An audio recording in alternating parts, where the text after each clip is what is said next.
Look, what's happening in the Capitol right now is absurd. It's like a third-rate play. Look, the reality is what's happening right now in Washington is something most people haven't even noticed because the mainstream media, well, they're busy with the usual narratives, but when you actually stop and look, and that's what I do, you see there's a charade being set up, and it's brutally exposing the true face of power over there. It's extraordinary. And yes, it's happening right this very moment. They try to divert your attention, right? As if nothing is out of place. But behind the scenes, the political elite, these people who think they know what's best for all of us, they're orchestrating something that's not just political. It's a betrayal of the very principles this country was built on. And the good news, if you can even call it that, is that thanks to a few voices who still care about the truth, it's starting to surface. The question, and this is where it gets interesting, is why is the establishment so incredibly scared of the truth about what Mamdani represents? And even more importantly, what did Schumer actually do that's so terrible? It's like a bad game of chess where you can see what the other player is trying to do before they even move a piece. What we're witnessing is not an isolated incident like, oh, just another day in Washington. No, it's the crumbling of a carefully constructed facade, a house of cards that's falling apart. Mamdani's removal, supposedly for trivial reasons, is a stark symbol of how the Democratic leadership, under Schumer's command, silences anyone who dares to challenge the official narrative. Think about it. You have a guy who's there doing what he believes is right, and suddenly he's dismissed. Why? It's not because he was ineffective or because he wasn't doing his job. It's because he became an inconvenient voice. And when you have a system that doesn't tolerate inconvenient voices, you have a much bigger problem than just one congressman being removed. That's not fair. And, it's not fair. Every step of Schumer's response, someone who should be a leader representing diversity of thought now paints him as the biggest betrayer of the principles the Democratic Party once stood for. And that's the part that really gets to me. They talk about inclusion, about democracy, and then when someone actually embodies that idea of questioning and seeking a different path, they sweep him under the rug. This is not a coincidence. Not at all. This is a strategic purge to consolidate power and suppress dissidents. It's about maintaining control, and it's about ensuring that no one deviates from the script that's already been written. And that script, my friends, is not for your benefit. It's for their benefit, for those in power. And if you think it's strange, you're right to think it's strange because it is strange. But here's where it really deepens. The impact of this extends far beyond the halls of power in Washington. It's not just about one congressman. This move exposes an uncomfortable truth about who really controls American politics and the price we pay for conformity.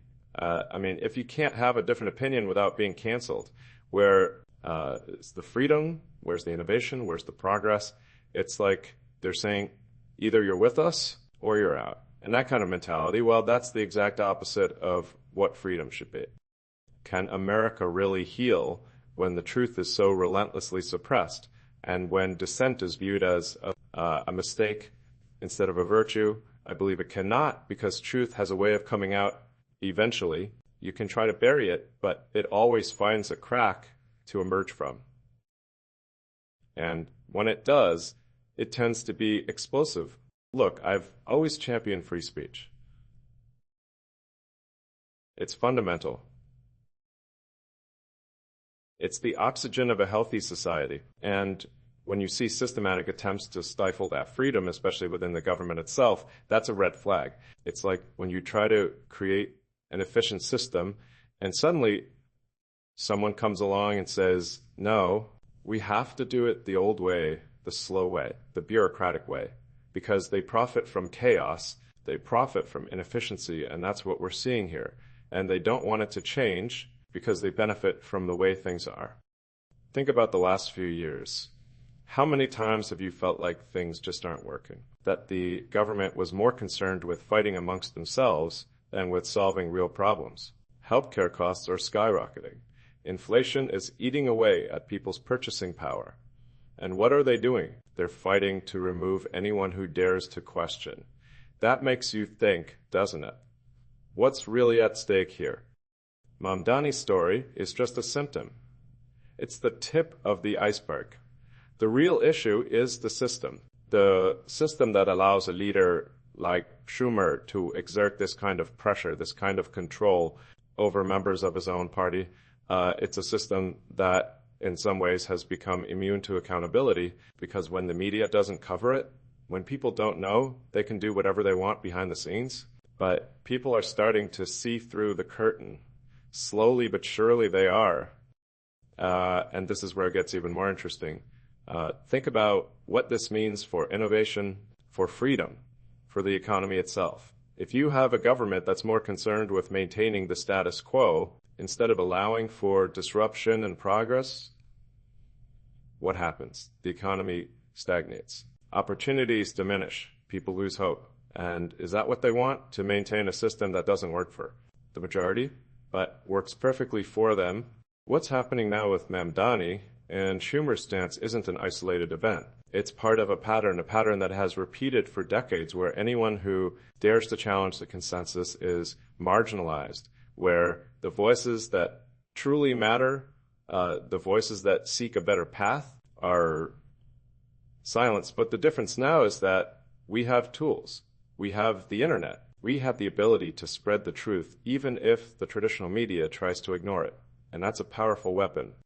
When Schumer did what he did and how he did it, he wasn't just dealing with one congressman. He was sending a message, a clear and unequivocal message. There's no room for you here if you don't toe the line. And that message resonates with the people who are trapped in this system. It's like they're saying, we control it, and this is how it's going to be. And that's not democracy. It's something else. It's something much darker. Have you seen anything like this before? Maybe not in the exact same way, but the pattern is always the same. The attempt to control the narrative, the attempt to silence dissent, the attempt to maintain power no matter the cost, and that has real consequences. People lose trust in the government. They lose trust in institutions. And when you lose trust, you lose the foundation of society. What happens next? That's the question everyone should be asking themselves. Because if they can do this to one person, what prevents them from doing it to others? What prevents freedom of speech from being further curtailed? And the stakes are incredibly high. It's not just about Mamdani, it's about the future of free speech in America. It's about whether we will still have a country where people can think for themselves, or if we will be forced to toe the line, no matter how absurd it may be, to understand the profound implications of this betrayal and what it means for the future of freedom and the economy. You need to see the complete story, and it's not a story they want you to hear. But it's a story you need to hear because what's at stake is nothing less than the kind of future we want to build for ourselves. And in the next video, we'll